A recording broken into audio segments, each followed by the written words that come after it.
Welcome to today's episode of our Geopolitical Insight series, where we explore the evolving dynamics in South Asia following the August 2024 regime change in Bangladesh. In this edition, we delved deep into the recent Indian pushing operations at the Bangladesh border, the rising tension between the two nations, and what these developments mean for the region's strategic balance.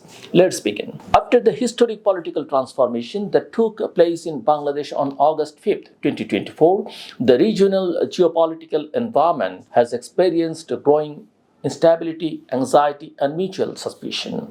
Although Bangladesh has entered a new phase under an interim government following the fall of Sheikh Hasina's administration, India appears to have responded to these changes with visible discomfort, as reflected in recent incidents, particularly the systematic pushing operations by India's Border Security Force (BSF) along the frontier. While pushing across the Bangladesh-India border have occurred in the past, the scale and timing of these incidents, more than 800 individuals, including Indian nationals and Rohingyas, forcibly sent into Bangladesh since May 7, strongly suggest reaction to the country's new political reality. These actions bluntly violate international norm, as no citizen should be repatriated without due legal and bilateral process. India's behavior is not just a humanitarian concern, it also raises serious strategic questions.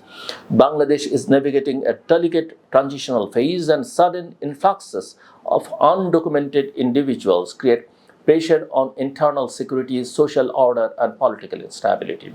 In effect, this could be seen as a calculated provocation designed to prompt a reaction from Bangladesh's border forces, thereby escalating bilateral tension and complicating regional relations. In the broader context, these developments intersect with a separate but equally critical trend: India's growing infrastructural encirclement of Bangladesh. Over the past decade, India has developed a network of cross-border roads, railway, and waterways linking its northeastern states to the rest of the country, effectively surrounding Bangladesh.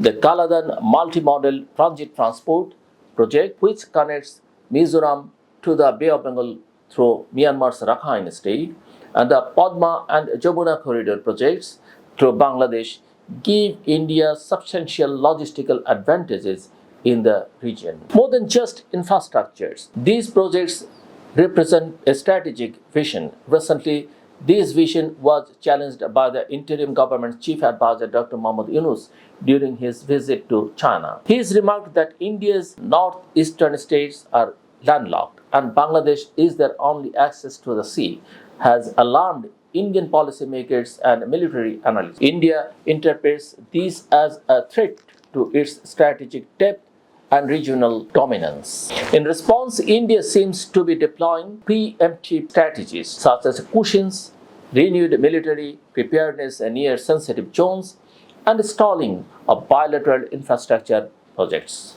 Amidst this, the Bangladesh government's decision to reactivate the Lalmonirhat airport, located just 20 kilometers from the Indian border, has heightened Delhi's anxiety, especially since China is reportedly assisting in its development.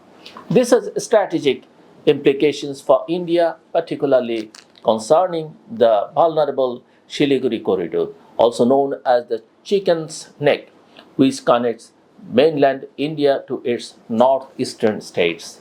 In response, India has begun refurbishing a defunct airstrip in Koilashahar, Tripura, with potential military utility. What is becoming increasingly evident is that India's current posture towards Bangladesh is shaped by a deeper psychological and strategic shift.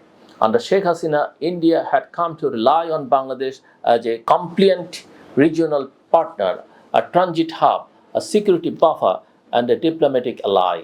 But the abrupt collapse of her regime and the rise of a new government with a more diversified foreign policy outlook have disrupted that dependency.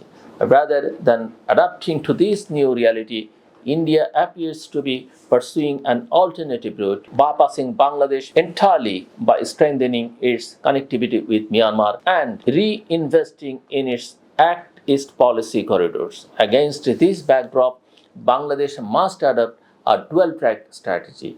On one hand, it needs to bolster border security and internal stability. On the other, it must maintain diplomatic equilibrium with India while simultaneously deepening strategic ties with China, Japan, and the United States. This will ensure not only political stability but also economic resilience. Bangladesh is now navigating a transformative chapter, one that is as regional as it is domestic and as global as it is bilateral.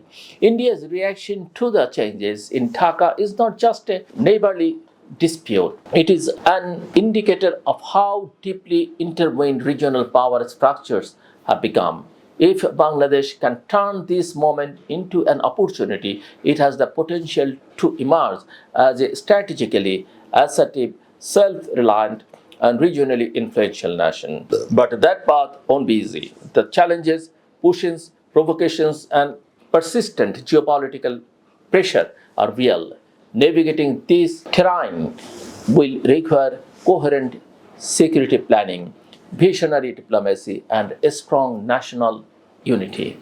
The truth is, Bangladesh is no longer just a geographic entity. It is now a strategic pivot at the heart of South and Southeast Asia. And for that very reason, every move we make must be calculated, farsighted, and resolute. Thank you for tuning in to this episode. If you found this analysis helpful, don't forget to subscribe and share. We'll continue tracking Bangladesh's evolving geopolitical position and the global responses it generates. Until next time, stay informed, stay strategic.